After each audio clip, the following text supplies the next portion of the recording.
Pavoorchatram market காய்கறி விலை நிலவரம். தேதி ஆகஸ்ட் 31 2025.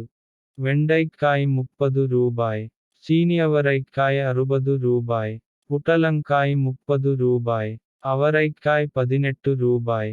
பயிர் 25 ரூபாய் முதல் 28 ரூபாய் வரை. பாகற்காய் 20 ரூபாய் முதல் 25 ரூபாய் வரை. சுரைக்காய் 17 ரூபாய். பூசணிக்காய் 17 ரூபாய். தக்காளிக்காய் 10 ரூபாய். தக்காளிப்பழம் 10 ரூபாய். கருவேப்பிலை 15 ரூபாய். முருங்கைக்காய் 60 ரூபாய். மிளகாய் 30 ரூபாய் முதல் 50 ரூபாய் வரை. இது பாவூர்சத்திரம் மார்க்கெட்டின் இன்றைய விலை நிலவரம். இது முழுக்க மொத்த வியாபார விலை. மேலும் இது போன்ற மார்க்கெட் விலை நிலவரங்களை தெரிந்து கொள்ள நம்ம டிஎன் ஃபார்மிங் சேனல் ஐ சப்ஸ்கிரைப் செய்து கொள்ளுங்கள். நன்றி வணக்கம்.